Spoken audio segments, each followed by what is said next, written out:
Welcome back to the Becoming Yourself podcast. Today I'm going to talk to you about my signature matrix. I'm going to talk to you about how I was born and show you exactly how you can use it to change your life. Welcome to episode 7 of the Becoming Yourself podcast, and I'm Dr. Holda Gueye, your host.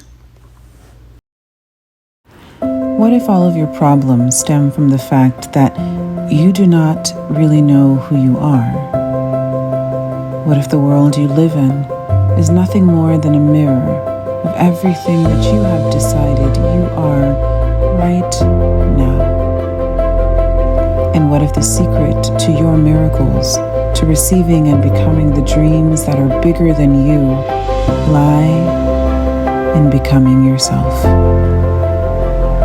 I'm Dr. Holda Gueye, and welcome to the Becoming Yourself podcast, the I Am journey to healing your body and your life. Welcome home.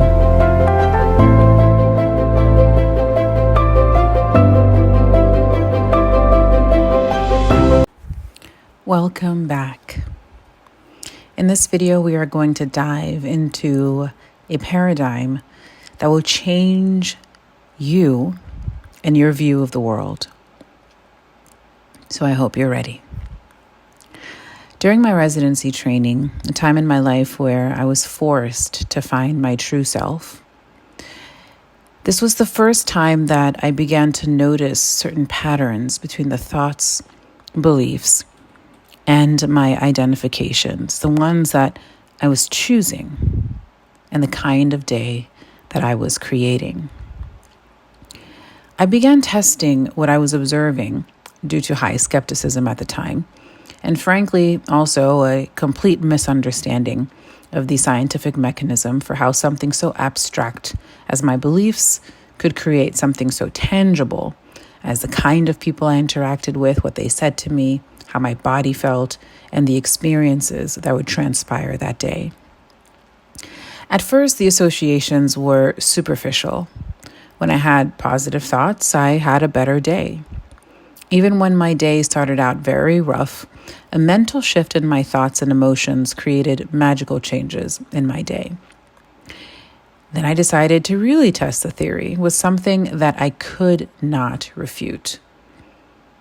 My intern year had ingrained within me a sense of inadequacy that stemmed from the fact that I began a rigorous training in my OBGYN specialty as a 33 weeks pregnant resident. Up until then, I was a summa cum laude honors student with stellar grades and accolades. But the moment I walked into the halls of that hospital my intern year and overheard physicians talking about how I was not going to make it because of my pregnancy, I had in that moment internalized the belief that I was not as good as my counterparts. I didn't know it at the time, but this created experiences that matched this belief.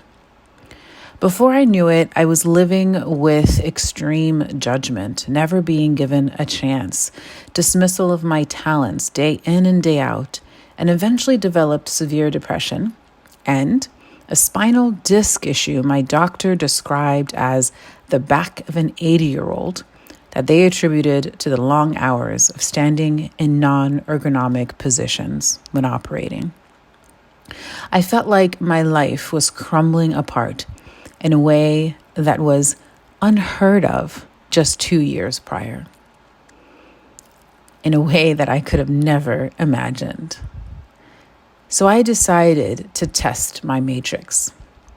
What if I just decided to shift my identification instead to one where my self-worth is determined by me and nobody else?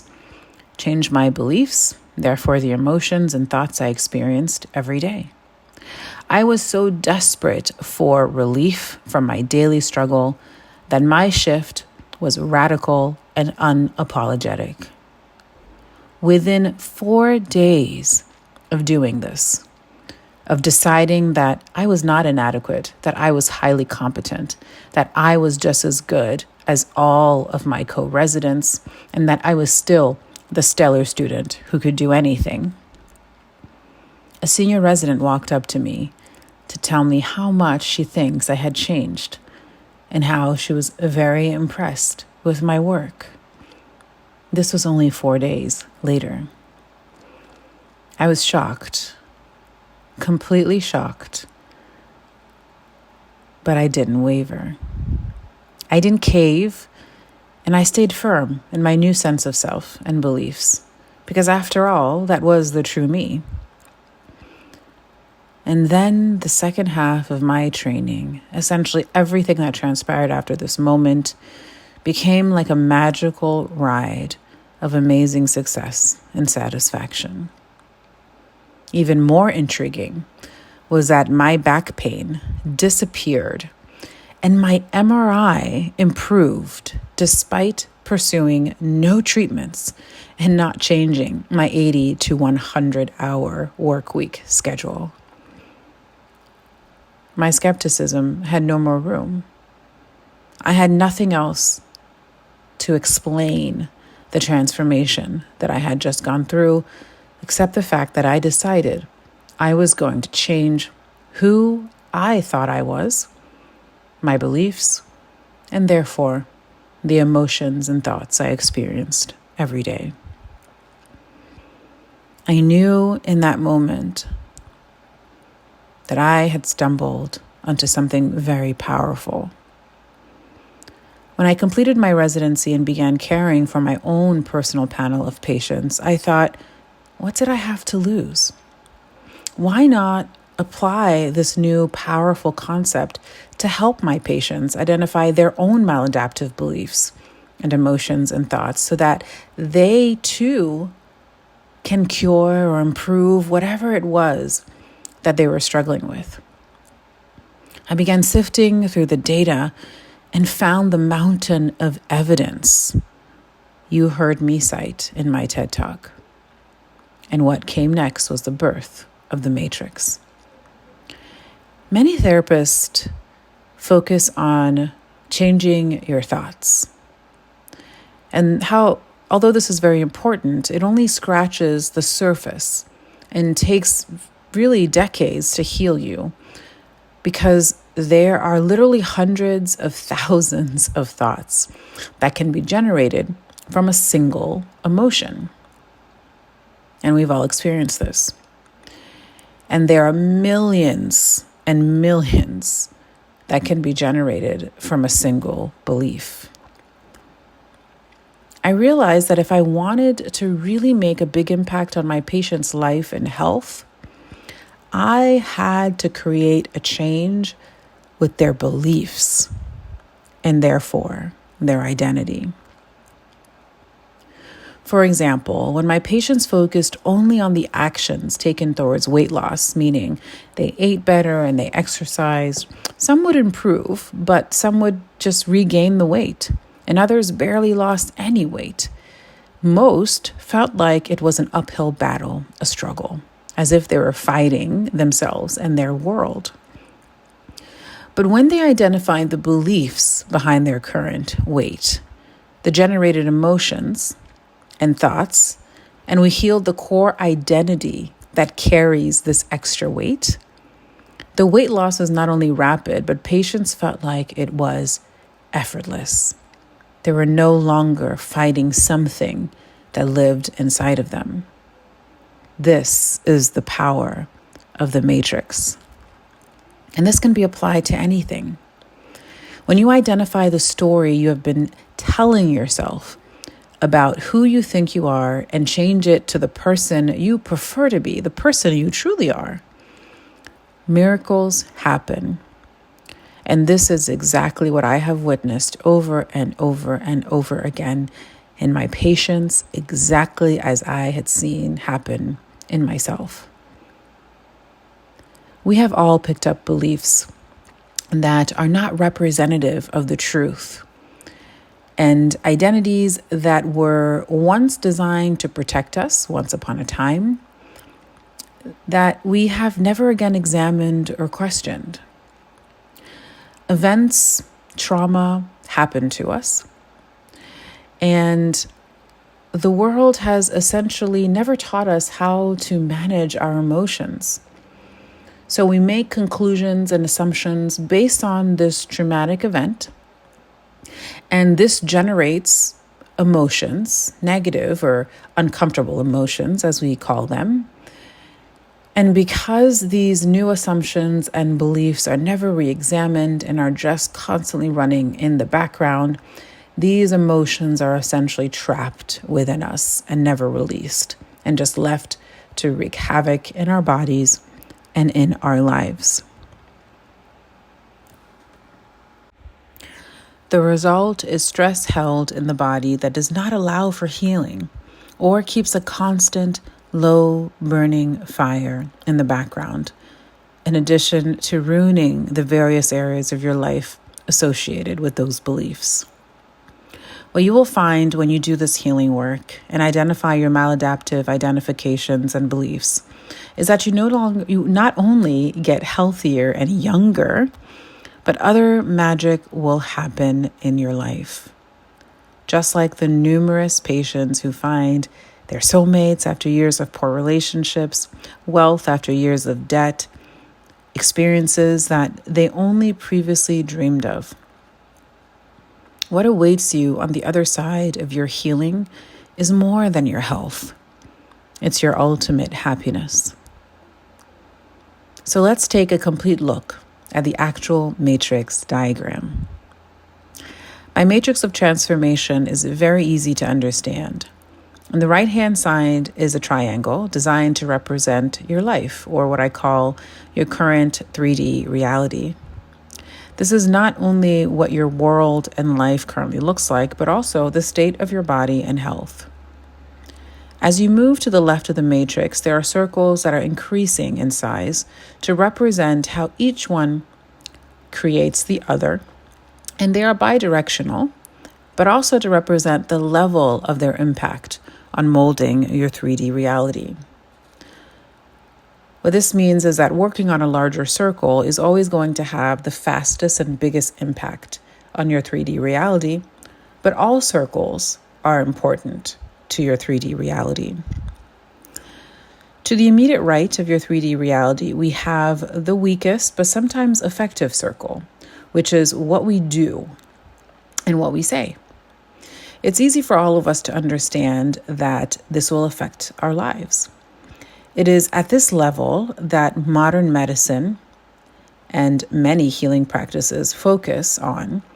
That is, change your behavior in order to change your outcomes. And as I said, this works.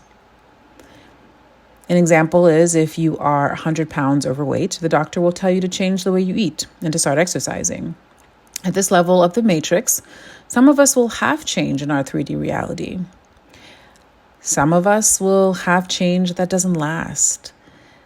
But all of us who are implementing behaviors that contradict the other circles of this matrix will feel like we are going through an uphill battle, as I mentioned before. We'll feel like we're fighting ourselves, that it is a struggle. So, some people never achieve this change that they are looking for if all they do is change their behavior. So, let's talk about these other forces. Directly next to what we do is what we think. The thousands of thoughts that go through our minds on a daily basis. Our thoughts can affect our reality via our behaviors, but it also does so through the laws of manifestation. And this is where some coaches will focus on by giving you affirmations, which are positive sentences you can focus on and think over and over and over again throughout your day to change your life. And these are great, but they will only work for those who consciously or subconsciously have activated the forces upstream on the matrix through those affirmations. So that means for many, affirmations don't work because they do not have the matching emotions, beliefs, and identity to those affirmations. Next to your thoughts are emotions. As you can see, we are getting more and more powerful as we move to the left of the matrix. Our thoughts generate corresponding emotions, and emotions create thoughts. And I have run into some coaches who have figured this out and will actually focus on helping you shift your emotions. It is always more effective to target an emotion because one emotion can literally generate thousands and thousands of thoughts. And so when we work only at the level of thoughts, you can literally drive yourself crazy trying to chase after all of them. What you feel throughout the day is creating your reality and ensuring either health or disease in your body. And several studies are increasingly showing the myriad of ways emotions change our physiology and can literally be the source of many diseases, including hypertension, mental disease, autoimmune disorders, and even cancer. However, even this bubble is misunderstood by those who focus on emotions. Because now, instead of chasing after thoughts, we're constantly trying to chase feeling better. And so we run away from emotions that make us uncomfortable. And I'm going to show you the true role of our emotions and how we were meant to live with them. But before we do that, let's talk about the rest of the matrix. Next to our emotions is our beliefs. These are overarching ideas that run our lives, the assumptions that we make without even thinking about them. Think of it as the program in the background that we rarely, if ever, challenge, and has been set since we were very, very young. Beliefs generate emotions, thoughts, and behavior. And this is an amazingly powerful place to start looking for why your life is the way it is. And finally, the last bubble that we cannot ignore and that I have found is truly where the fastest and most powerful shifts happen is the one that I call our I am, or who you think you are. And this is your self-perception. Who do you say you are? This can be your roles, your jobs, but also how you describe your personality, what you think is possible and not possible for you, what you're good at and bad at, who you think you are. And our society has taught us that these are set in stone, as evidenced by personality archetypes and astrology, etc. And so we never take the time to examine the different identities that we have actually chosen along the way. And although all these archetypes are real and useful, what we fail to recognize is we are fluid and dynamic and can create and choose however we wish. In fact, some of these identities are just masks that don't really match who you truly are, and others come from a traumatic or painful event, and they only serve the purpose of hiding us in an attempt to feel safe. So I'm going to invite you to challenge these false identities during our journey, to challenge who you say you are, so that we can meet who you really are. The one who holds everything you desire. So until the next time, remember to shine as if you were the one, because my love, you are.